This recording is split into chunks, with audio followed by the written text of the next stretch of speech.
Everyone. आज इस video में हम क्वेश्चन नंबर 5 करने वाले हैं सिस्टम ऑफ लीनियर इक्वेशन का मैट्रिक्स मेथड से। इससे पहले हम 4 क्वेश्चन कर चुके थे, ये इसका नेक्स्ट पार्ट है। देखो कैसे करेंगे। सबसे अगर आपने नहीं देखे हैं तो अगर यहाँ से देख रहे हैं तो तब भी आपको समझ आ जाएगा। देखो बहुत आसान है। हम क्या करते हैं, सबसे पहले जो इक्वेशन दे रखी हैं उनको एक ऑगमेंटेड मैट्रिक्स की फॉर्म में लिखते हैं। ऑगमेंटेड मैट्रिक्स क्या होती है अब मैं बताता हूँ। सारी जो हम क्या करेंगे, जो भी इक्वेशन दे रखी हैं इन्हें एक ही पास लिख लेंगे मैट्रिक्स की फॉर्म में। अब मैट्रिक्स फॉर्म में कैसे लिखते हैं, यहाँ पे देखो एक्स वाई जेड की कोएफिशिएंट लिखते हैं। पहले एक्स का 1 है, वाई का 1 है, जेड का 1 है, तो यहाँ पे लिख दिया 1 1 1। ठीक है, फिर डैशिश लाइन लगाते हैं सेपरेट करने के लिए। यहाँ पे जो राइट साइड में लिखा उस नंबर को लिखते हैं -3। ऐसे ही सेम लिखेंगे नीचे के लिए। एक्स की वैल्यू, एक्स के कोएफिशिएंट 3 है, वाई का 1, जेड की जगह -2, राइट में क्या -2। नेक्स्ट एक्स के इसके साथ 2, इसके साथ 4, ये 7, देन 7। ठीक है, इतना लिखने के बाद अब क्या करते हैं हम क्या करते हैं, अब क्या करेंगे, जो एक्लन फॉर्म है उसका यूज़ करेंगे। एक्लन फॉर्म अगर नहीं आता तो मैं बता दूं, हम क्या करते हैं, एक रो में बस एक बार जाते हैं, एक बार ऑपरेशन लगाते हैं। तो पहला, लेकिन ऑपरेशन किसके साथ लगाते हैं, जो नॉन जीरो मिलता है हमें। तो हम रो 1 में आए, रो 1 में जैसे ही आए तो हमें क्या मिला, नॉन जीरो कहाँ पे मिल गया, पहले ही बन गया। तो हम क्या क्या करेंगे, 3 को और 2 को जीरो बनाएंगे रो ऑपरेशन लगा के। तो मैं 3 को जीरो बनाने के लिए मैं क्या करूँगा, ये R2 है, R2 में मैं क्या करूँगा, ऑपरेशन लगा दूंगा। क्या करूँगा, R2 माइनस 3R1 लगा दूंगा, जीरो बन जाएगा। 3 माइनस 3 जीरो बन जाएगा। ऐसे यहाँ पे R3 को मैं क्या करूँगा, जीरो बनाने के लिए मैं इसमें से इसका डबल घटा दूंगा R1 का, R3 माइनस 2R1। ठीक है, आगे देखते हैं फिर। अब देखो क्या मिल जाएगा मुझे, ऑपरेशन लगा दिए मैंने, मैट्रिक्स को सॉल्व करके लिखते हैं।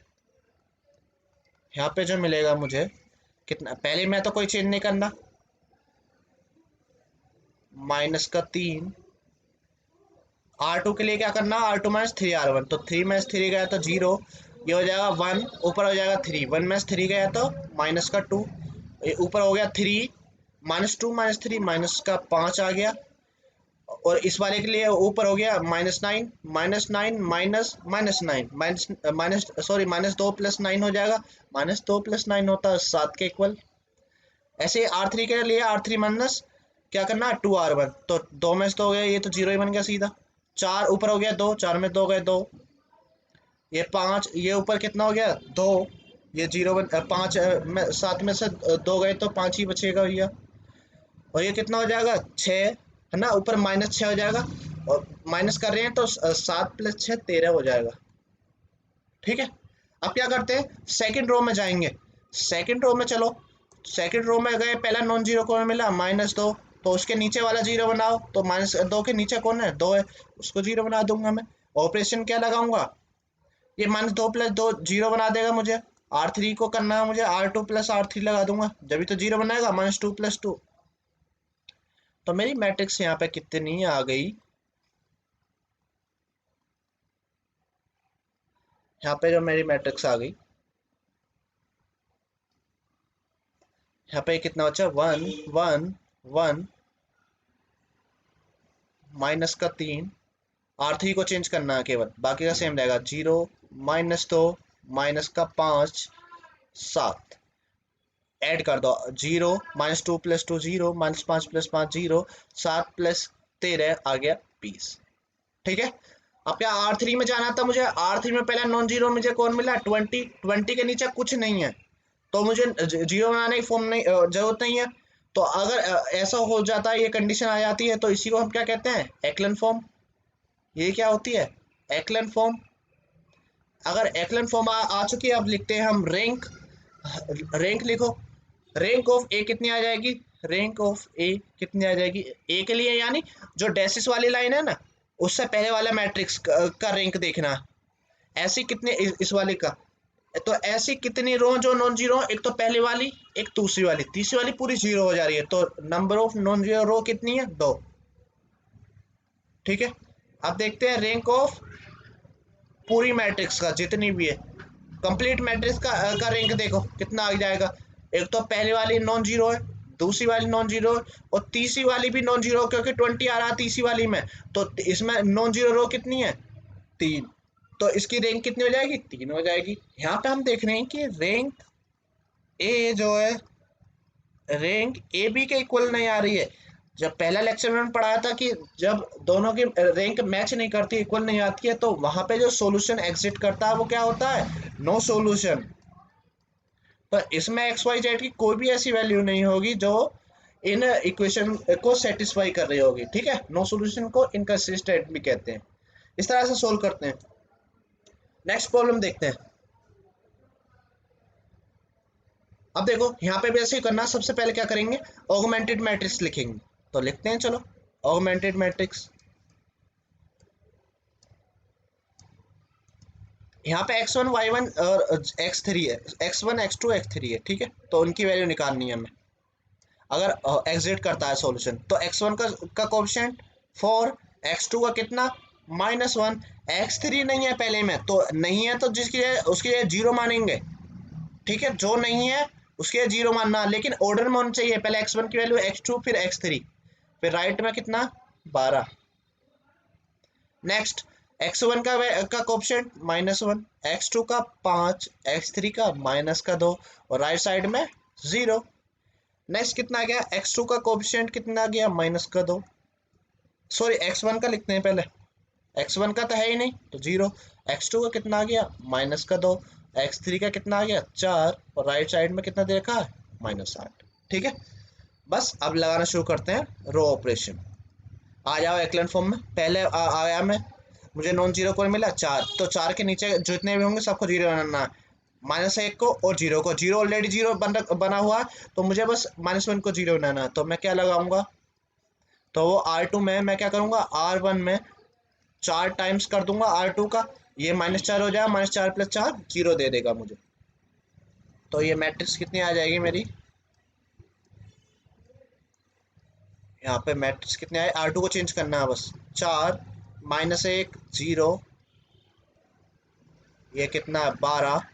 R2 को चेंज करना, तो नीचे वाले में क्या करना, R2 में 4 का मल्टीप्लाई करो तो ये 0 हो गया, 4 - 4 ये -1, और नीचे वाले में किया तो 20 हो गया, -1 + 20 19 बचेगा, 0 और नीचे हो जाएगा -2 की 4 से करेंगे 8, तो ये हो गया -8। ये 12 प्लस 0 में 4 करेंगे तो 0 रह जाएगा, तो ये आ गया 12। R3 को सेम रखना क्योंकि ऑलरेडी 0 है। अब मैं क्या करूंगा, R2 की तरफ जाऊंगा। R2 में मुझे पहले नॉन जीरो कौन मिला, 19 मिला, ठीक है। तो 19 के कौन ने नीचे -2, तो मैं इसको 0 बनाऊंगा, तो इसको बनाते हैं 0। मैं कैसे बनाऊंगा, थोड़ा ध्यान से देखना। इसमें 2 की मल्टीप्लाई कर दूंगा, ये 38 हो जाएगा, और नीचे वाले में 19 की मल्टीप्लाई कर दूंगा तो -38 हो जाएगा, तो 38 - 38 0 हो जाएगा। तो मैं क्या किया, 2 का मल्टीप्लाई किया R2 में और 19 का मल्टीप्लाई किया R3 में, ठीक है। जब ये 38 - 38 0 बनेगा, तो यहाँ पे ये ऑगमेंटेड मैट्रिक्स जो आई थी मेरी कितनी आ गई, ऑगमेंटेड मैट्रिक्स कितनी आ गई मेरी यहाँ पे। बस R3 को चेंज करना, R1 और R2 को सेम रखो, -4 -1 0 और ये आ गया 12, ये आ गया नीचे 0, ये 19, ये -8 और ये 12। अब मुझे क्या करना है, सेकंड रो में 2 की मल्टीप्लाई करनी है और R3 में 19 की, तो ये दोनों 0 है तो 0 ही रह जाएंगे, ठीक है। मल्टीप्लाई करके ये हो जाएगा 38 - 38 यानी 0, ये इसमें 2 की -16 हो गया, -16 और इसमें 4 की तो 19 चौक 76 हो गया, -16 + 76 कितना होता है 60 बचेगा, ठीक है। इसमें करो, अब इसमें 12 दूनी 24 और 12 दूनी 24 ये साइड में लिख दे रहा हूँ, और 8 में की 19 की तो हो जाएगा 19 अट्ठे 152। तो कितना बचा ये, कितना बचेगा, 12 में 4 गए तो 8, 128 माइनस का, ठीक है, माइनस का 128, माइनस का 128। अब मैं क्या करूंगा, R2 में लगा चुका था ऑपरेशन, अब मैं R3 की तरफ जाऊंगा। R3 की तरफ जैसे गया मुझे मिला 60, ठीक है, 60 मिला, उसके नीचे कुछ नहीं है, तो इसका मतलब ये एक्लन फॉर्म में चेंज हो चुका है।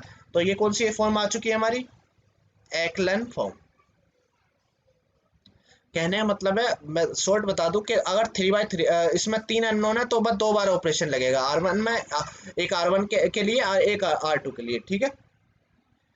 अब क्या करते हैं, रैंक फाइंड करते हैं। रैंक किसकी, पहले ए की रैंक फाइंड करेंगे। तो रैंक ऑफ ए कितना आ गया पहले देखते हैं।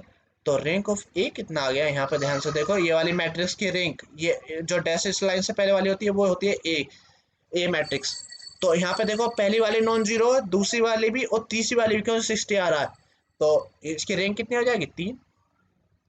रैंक ऑफ ए बी कितना आ जाएगा, ए बी पूरी कंप्लीट मैट्रिक्स की रैंक देखो कितनी आएगी, पहली वाली नॉन जीरो, दूसरी वाली भी, तीसरी, क्योंकि 60 आ रहा तो आगे माइनस 128 भी आ रहा, तो ये भी नॉन जीरो, यानी रैंक 3 आ गई। जब रैंक ऑफ ए बी के इक्वल होती है, लेकिन और किसके इक्वल होनी चाहिए वो, अगर यहाँ पर नंबर ऑफ अननोन कितने, x1 x2 x3 यानी 3 n के इक्वल आ जाए, तो वहां पे जो सॉल्यूशन होता है वो किस तरह का होता है भैया, यूनिक सॉल्यूशन। अगर यूनिक सॉल्यूशन है तो हम क्या करते हैं, जो एक्लन फॉर्म आई है उसी से इक्वेशन बना लेते हैं। तो इक्वेशन बनाओ, ये x का कॉलम होता है, ये y का, ये z का। तो यहाँ से पहले के लिए लिखेंगे 4x माइनस 1y प्लस, वो अगला वाला जीरो है तो लिखने की जरूरत नहीं उसको, ठीक है, इक्वल्स टू जीरो, जेड होता नहीं, 12। सेकेंड इक्वेशन में जाते हैं, तो मुझे क्या मिलेगा, 19y minus 8z is equals to 12। और तीसरी वाले में जाता हूं तो मुझे कितना मिलेगा, 60z is equals to minus का 128, ठीक है।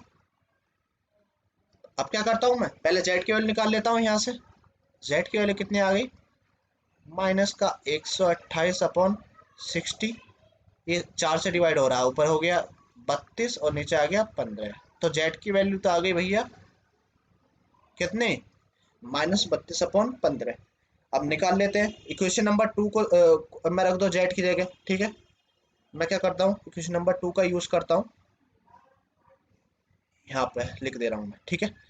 तो ये कितना आ जाएगा, 19y माइनस 8, जेड की जगह कितना आया, माइनस का 32/15 इजिकल्स टू 12।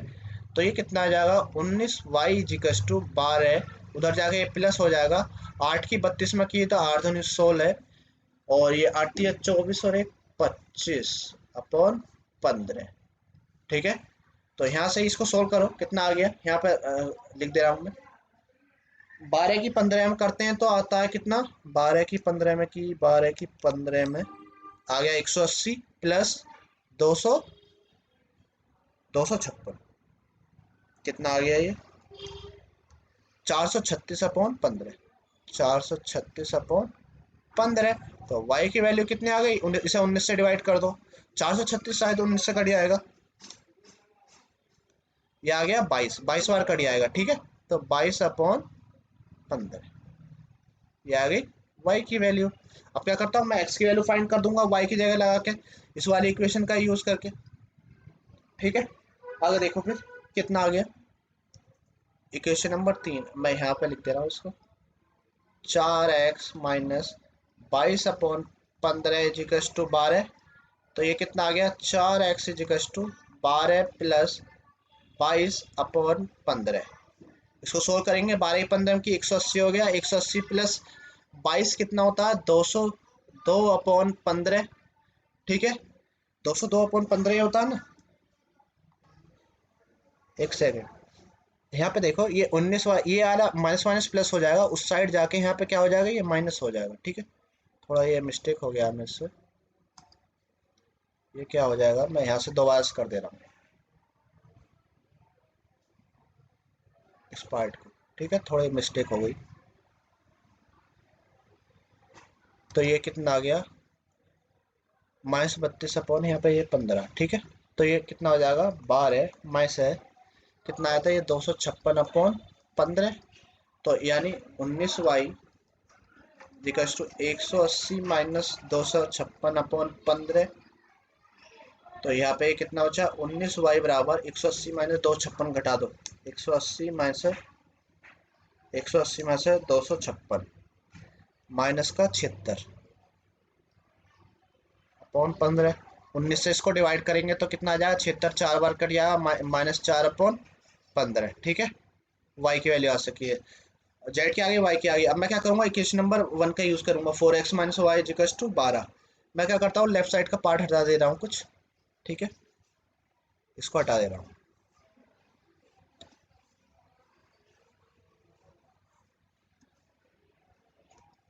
तो यहाँ पे मैं इस इक्वेशन का यूज कर रहा हूँ, तो कितना आ जाएगा मेरा, 4x माइनस वाई की जगह कितना आया, -4/15 इजिकल्स टू कितना, थर्ड इक्वेशन किसके इक्वल है, 12 के।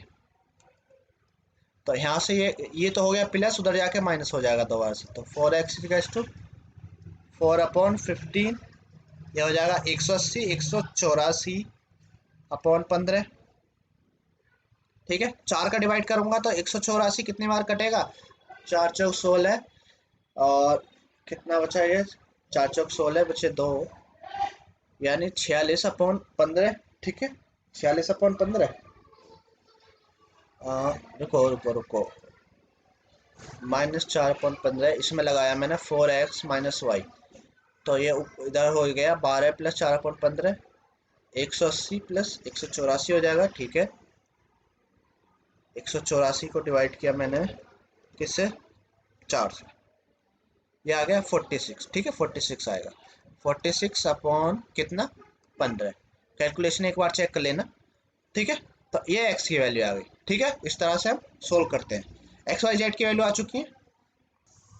ये देखो, थोड़ा कैलकुलेशन मेरे से मिस्टेक हो गया बार बार बार। ये क्या होगा, इधर ये प्लस हो जाएगा, इधर उधर जाके माइनस हो जाएगा, तो ये 180 में से 4 गया तो 176 बनेगा। ठीक है, 176 को 4 से करेंगे तो कितना आएगा, 44 आएगा। ठीक है, ये थोड़ा ठीक कर लेना मिस्टेक।